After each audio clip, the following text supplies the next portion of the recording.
ski day.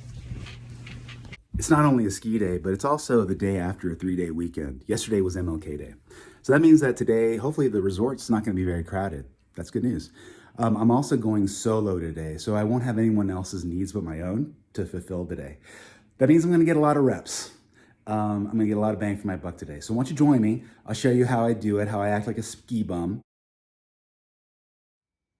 I'm gonna put on my base layers and my pants while I'm still doing things around the house. Ski clothes are great when you're skiing. They're not super comfortable when you're not. 1, 2, 3. Didn't work. 1, 2.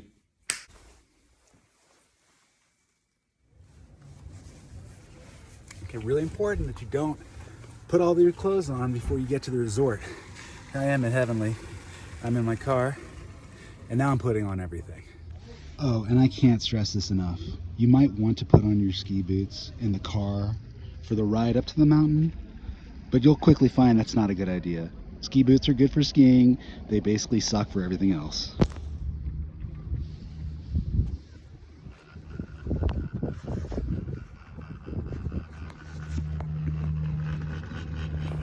Hey, so it was a balmy 40 degrees down at the parking lot, and it's getting a lot cooler as I'm heading up the mountain. But rather than put a bunch of more gear on, I've taken off my balaclava, for instance.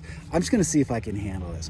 As I exert myself, my body temperature is gonna increase, and what I don't wanna do is start sweating and then having to shed the clothes, because then I'm cold and wet.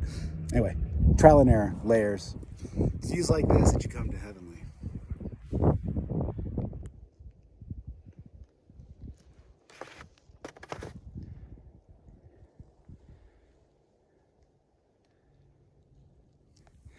You know, as expected, there are not a lot of people here. The crowds are really thin.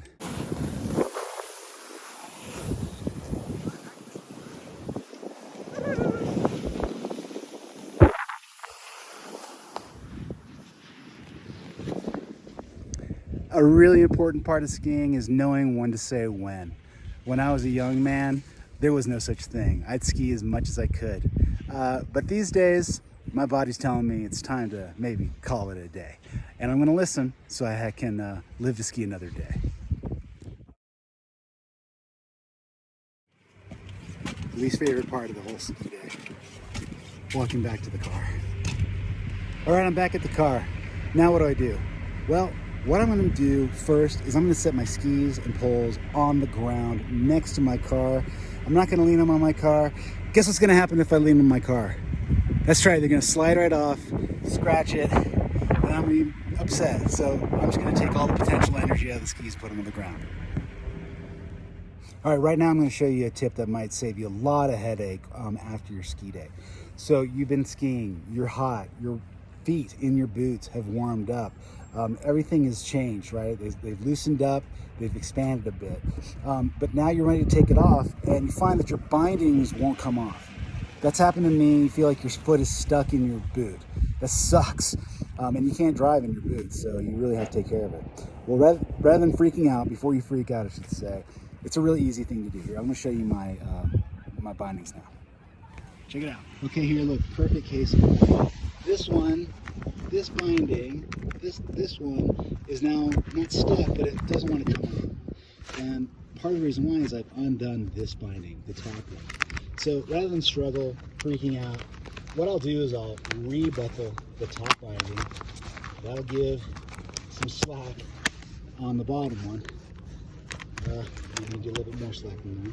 Okay, tighten the top binding, to loosen the bottom one, right? And then when you're ready to unloosen the top one, just put your hand on there and it should come off pretty easy like that. And you're no longer trapped. You know, I don't know if this goes without saying, but all your buckles need to be unbuckled before you should try to get your foot out. Otherwise, you're gonna fail.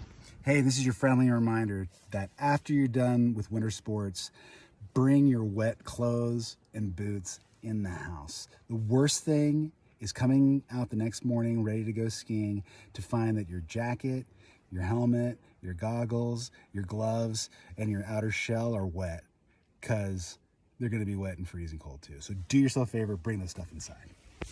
Okay, so I'm inside now and I'm just gonna hang up my stuff. Most importantly, I'm gonna take my gloves. My gloves are wet and I don't want them to be. So I'm actually gonna set them by an air vent where there's actually a heater. I'm not gonna put it on top of the heater. I don't wanna melt anything. I haven't done that before, but all the same, I'm just gonna set it next to the air vent down there. Okay, the other doorbell. And then, the other thing I wanna hang up is my outer shell. Oops, my outer shell is also wet. It's also, it's not very wet, but it's wet enough. And it's also wet on the inside because my body perspired. So make sure you hang up your things. You'll be happy in the morning. Hey, so I almost forgot something really important. In addition to your coat, your gloves, anything else that's wet, don't forget your goggles. Your goggles get steamy. They get, your nose is right there, your mouth is right there, your eyes are there. And especially the foam in here gets pretty wet. And so if it's not dried out, you'll find out the hard way that mildew will grow. It'll smell, it'll stink, and that'll bum you out. That'll follow you all day too. So to prevent that, take it out of your bag, keep it dry. If it does happen, it happens to the best of us. Just grab some disinfectant spray and spray it. I put a towel in to protect the lens. Who knows what that stuff's gonna do to it. But that way I just spray the foam parts, and I don't have any problem with mildew. So that's really it when it comes to a solo ski day. I didn't cover everything, so if there's anything specific you wanted me to cover, drop a comment, like or share. Thanks for watching.